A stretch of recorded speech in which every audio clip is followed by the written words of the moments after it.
Hello ನನ್ನ ಮುದ್ದು ಕುಟುಂಬದವರೇ, ಎಲ್ಲರಿಗೂ ನಮಸ್ಕಾರ. ಇವತ್ತು ನಾನು ನಿಮಗೆ ಚಿಕನ್ ಡ್ರೈ ಹೇಗೆ ಮಾಡೋದು ಅಂತ ತೋರಿಸ್ಕೊಡ್ತಾ ಇದ್ದೀನಿ. ಈ ರೆಸಿಪಿ ಇಷ್ಟ ಆದಲ್ಲಿ ಎಲ್ಲರೂ ಲೈಕ್ ಮಾಡಿ, ಶೇರ್ ಮಾಡಿ, ಹಾಗೆ ಕಮೆಂಟ್ ಮಾಡಿ. ಹಾಗೆ ನನ್ನ ಚಾನಲ್ನ ಸಬ್ಸ್ಕ್ರೈಬ್ ಮಾಡಿಲ್ಲ ಅಂದರೆ ಸಬ್ಸ್ಕ್ರೈಬ್ ಮಾಡಿ. ಅದಕ್ಕೆ ಬೇಕಾಗಿರೋ ಸಾಮಗ್ರಿಗಳು: ಈರುಳ್ಳಿ, ಕರಿಬೇವಿನ ಸೊಪ್ಪು, ಧನಿಯಾ ಪುಡಿ. ಫಸ್ಟು ಒಂದು ಪಾತ್ರೆಗೆ ಎಣ್ಣೆನ ಹಾಕ್ಕೊಳ್ಳಿ. ಎಣ್ಣೆ ಕಾದ್ಮೇಲೆ ಈರುಳ್ಳಿನ ಹೆಚ್ಚಿಟ್ಕೊಂಡಿರೋದ್ನೆಲ್ಲ ಈರುಳ್ಳಿನ ಹಾಕ್ಕೊಳ್ಳಿ. ಈರುಳ್ಳಿನ ಚೆನ್ನಾಗಿ ಫ್ರೈ ಆಗಬೇಕು. ಲೋ ಫ್ಲೇಮ್ನಲ್ಲೇ ಇಟ್ಕೊಂಡು ನೀಟಾಗಿ ಬ್ರೌನ್ ಕಲರ್ ಬರೋವರೆಗೂ ಫ್ರೈ ಮಾಡ್ಕೊಳ್ಳಿ. ನೋಡಿ, ನಾನು ಈ ರೀತಿ ಚೆನ್ನಾಗಿ ಫ್ರೈ ಮಾಡ್ಕೊತಾ ಇದ್ದೀನಿ. ಆಮೇಲೆ ಸ್ವಲ್ಪ ಅರಿಶಿನ ಪೌಡರ್ನ ಕೂಡ ಆ್ಯಡ್ ಮಾಡ್ಕೊಳ್ಳಿ. ಹಾಕ್ಕೊಂಡು ಚೆನ್ನಾಗಿ ಫ್ರೈ ಮಾಡ್ಕೊಳ್ಳಿ. ನೋಡಿ, ನಾನು ಈ ರೀತಿ ಚೆನ್ನಾಗಿ ಫ್ರೈ ಮಾಡ್ಕೊತಾ ಇದ್ದೀನಿ. ಮತ್ತು ಫ್ರೈ ಆದಮೇಲೆ ಸ್ವಲ್ಪ ಕರಿಬೇವಿನ ಸೊಪ್ಪನ್ನು ಕೂಡ ಆ್ಯಡ್ ಮಾಡ್ಕೊತಾ ಇದ್ದೀನಿ. ನೋಡಿ, ಈ ರೀತಿ ಆ್ಯಡ್ ಮಾಡಿಕೊಂಡು ಅದನ್ನು ಕೂಡ ಫ್ರೈ ಮಾಡ್ಕೊತಾ ಹೋಗಿ. ನೋಡಿ, ಈ ರೀತಿ ಫ್ರೈ ಮಾಡ್ಕೊಬೇಕು. ಚೆನ್ನಾಗಿ ಫ್ರೈ ಆಗಲಿ, ಎಲ್ಲ ಬ್ರೌನ್ ಕಲರ್ ಆಗಬೇಕು. ನೋಡಿ, ಫ್ರೈ ಆಗ್ತಾ ಇದೆ. ಮತ್ತು ಈ ರೀತಿ ಮಾಡೋದ್ರಿಂದ ತುಂಬಾ ಚೆನ್ನಾಗಿರುತ್ತೆ. ನೋಡಿ, ಇವಾಗ ಚಿಕನ್ನ ಹಾಕ್ಕೊತಾ ಇದ್ದೀನಿ. ಹಾಕ್ಕೊಂಡು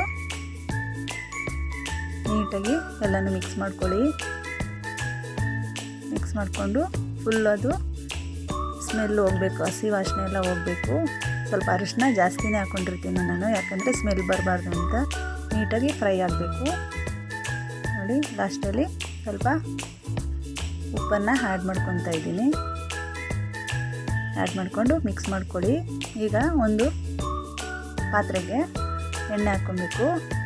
ಎಣ್ಣೆ ಹಾಕ್ಕೊಂಡು ಅದನ್ನು ಲೋ ಫ್ಲೇಮ್ನಲ್ಲಿ ಇಟ್ಕೊಂಡು ಧನಿಯಾ ಪುಡಿನ, ನಿಮ್ಗೆ ಎಷ್ಟು ಧನಿಯಾ ಪುಡಿ ಬೇಕು ಅಷ್ಟು ಧನಿಯಾ ಪುಡಿನ ಹಾಕ್ಕೊಂಡು ಲೋ ಫ್ಲೇಮ್ನಲ್ಲೇ ಸಣ್ಣ ಉರಿನಲ್ಲೇ ನೀಟಾಗಿ ಈ ರೀತಿ ಎಣ್ಣೆ ಜಾಸ್ತಿ ಹಾಕ್ಕೊಬೇಕು. ನೋಡಿ, ಈ ರೀತಿ ಚೆನ್ನಾಗಿ ಫ್ರೈ ಆಗಬೇಕು. ಲೋ ಫ್ಲೇಮ್ನಲ್ಲಿ ಮಾಡ್ಕೊಬೇಕು. ಜಾಸ್ತಿ ಉರಿ ಕೊಟ್ಟರೆ ಕಹಿ ಬರುತ್ತೆ. ಹಾಗಾಗಿ ಲೋ ಫ್ಲೇಮ್ನಲ್ಲೇ ಇಟ್ಕೊಂಡು ಚೆನ್ನಾಗಿ ಫ್ರೈ ಆಗಬೇಕು. ನೋಡಿ, ಈ ರೀತಿ ನಿಧಾನವಾಗಿ ಫ್ರೈ ಮಾಡ್ಕೊಳ್ಳಿ. ನೋಡಿ, ಫ್ರೈ ಆಗ್ತಾ ಇದೆ. ಈಗ ಫುಲ್ಲು ಬ್ರೌನ್ ಕಲರ್ ಬಂದಿದೆ. ಈಗ ರೆಡಿ ಮಾಡಿ ಎತ್ತಿಟ್ಕೊಂಡಿದ್ದೆ. ಈಗ ಮತ್ತೆ ಚಿಕನ್ ಎಲ್ಲ ಚೆನ್ನಾಗಿ ಬೆಂದಿದೆ. ಈಗ ಶುಂಠಿ ಬೆಳ್ಳುಳ್ಳಿ ಪೇಸ್ಟ್ನ ಹಾಕ್ಕೊತಾ ಇದ್ದೀನಿ. ಹಾಕ್ಕೊಂಡು ಅದನ್ನು ಕೂಡ ಚೆನ್ನಾಗಿ ಫ್ರೈ ಆಗೋ ರೀತಿ ಮಿಕ್ಸ್ ಮಾಡ್ಕೊತೀನಿ. ನೋಡಿ, ಈ ರೀತಿ ಮಿಕ್ಸ್ ಮಾಡ್ಕೊಳ್ಳಿ. ಈಗ ಸ್ವಲ್ಪ ಹುಣಸೆಹಣ್ಣನ್ನು ಸಪ್ರೇಟಾಗಿ ನೆನೆಸಿಟ್ಕೊಂಡಿದ್ದೀನಿ. ಅದನ್ನು ಚೆನ್ನಾಗಿ ರಸ ತೊಗೊಬೇಕು. ಮತ್ತು ಚಿಕನ್ ಎಲ್ಲ ಡ್ರೈ ಆಗಿದೆಯಲ್ಲ, ಇದಕ್ಕೆ ನೋಡಿ ಈ ರೀತಿ ಎಲ್ಲ ಚೆನ್ನಾಗಿ ಡ್ರೈ ಆಗಿರಬೇಕು. ಇದಕ್ಕೇ ಸ್ವಲ್ಪ ಚಿಕನ್ ಮಸಾಲ ಪೌಡರ್ನ ಆ್ಯಡ್ ಮಾಡ್ಕೊತಾ ಇದ್ದೀನಿ. ಆ್ಯಡ್ ಮಾಡ್ಕೊಳ್ಳಿ. ಆಮೇಲೆ ಸ್ವಲ್ಪ ಪೆಪ್ಪರ್ ಪೌಡರ್ನ ಕೂಡ ಆ್ಯಡ್ ಮಾಡ್ಕೊತಾ ಇದ್ದೀನಿ. ಇದೆರಡನ್ನೂ ಹಾಕ್ಕೊಂಡು ಚೆನ್ನಾಗಿ ಫ್ರೈ ಆಗೋ ರೀತಿಯಲ್ಲಿ ಮಿಕ್ಸ್ ಮಾಡ್ಕೊಳ್ಳಿ. ನೋಡಿ, ಚೆನ್ನಾಗಿ ಫ್ರೈ ಆಗಬೇಕು. ಇದು ಬಂದು ಡ್ರೈ ಚಿಕನ್ ಅಲ್ವಾ, ಹಾಗಾಗಿ ಚೆನ್ನಾಗಿ ಡ್ರೈ ಆಗಬೇಕು. ಆಗಿದೆ ನೋಡಿ, ಡ್ರೈ ಆಗಿದೆಯಾ? ಈಗ ಸ್ವಲ್ಪ ನಾವು ಕಲಸಿಟ್ಕೊಂಡಿದ್ವಲ್ಲ ಹುಣಸೆಹಣ್ಣು ರಸ, ಅದನ್ನು ಕೂಡ ಇದಕ್ಕೆ ಆ್ಯಡ್ ಮಾಡಬೇಕು. ಆ್ಯಡ್ ಮಾಡಿಕೊಂಡು ಚೆನ್ನಾಗಿ ಇನ್ನೊಂದು ಸಲ ಮಿಕ್ಸ್ ಮಾಡಿಕೊಂಡು ಸ್ವಲ್ಪ ಹೊತ್ತು ಇಡಿ.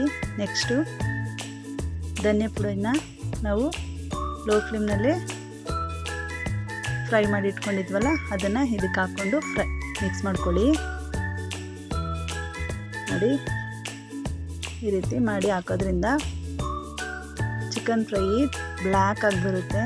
ತುಂಬ ಚೆನ್ನಾಗೂ ಇರುತ್ತೆ, ತಿನ್ನೋದಕ್ಕೆ ಟೇಸ್ಟಾಗಿರುತ್ತೆ. ನೋಡಿ, ಕಲರು ಕೂಡ ಚೆನ್ನಾಗಿದೆ, ಟೇಸ್ಟ್ ಕೂಡ ತುಂಬಾ ಚೆನ್ನಾಗಿರುತ್ತೆ. ಮತ್ತು ಲಾಸ್ಟಲ್ಲಿ ನಿಮ್ಗೆ ಖಾರ ಎಷ್ಟು ಬೇಕಷ್ಟು ಅಚ್ಚ ಖಾರದ ಪುಡಿನ ಆ್ಯಡ್ ಮಾಡ್ಕೊಂಬಿಡಿ. ನೋಡಿ, ಈಗ ಫುಲ್ಲು ಬ್ಲ್ಯಾಕ್ ಕಲರ್ ಬಂದಿದೆ. ತುಂಬಾ ಚೆನ್ನಾಗಿರುತ್ತೆ. ಸ್ವಲ್ಪ ಬೇಕಿದ್ರೆ ನೀರನ್ನು ಹಾಕ್ಕೊಂಡು ಇನ್ನೊಂದು ಸ್ವಲ್ಪ ಹೊತ್ತು ಕುದಿಯೋದಕ್ಕೆ ಬಿಡಿ. ಇದು ಡ್ರೈ ಆಗಿ ಮಾಡ್ಕೊಳ್ಳೋದ್ರಿಂದನೇ ಚೆನ್ನಾಗಿರುತ್ತೆ. ನೋಡಿ ಚೆನ್ನಾಗಿ ಎಲ್ಲ ಡ್ರೈ ಆಗಿದೆ. ಈಗ ಸ್ವಲ್ಪ ಲಾಸ್ಟ್ನಲ್ಲಿ ಕೊತ್ತಂಬರಿ ಸೊಪ್ಪನ್ನು ಆ್ಯಡ್ ಮಾಡಿಕೊಂಡ್ರೆ ರೆಸಿಪಿ ರೆಡಿ ಆಗುತ್ತೆ. ತುಂಬಾ ಚೆನ್ನಾಗಿರುತ್ತೆ ಈ ರೆಸಿಪಿ. ನಿಮಗೆ ಇಷ್ಟ ಆದಲ್ಲಿ ಕಮೆಂಟ್ ಬಾಕ್ಸಲ್ಲಿ ಕಮೆಂಟ್ ಮಾಡಿ. Thank you for watching.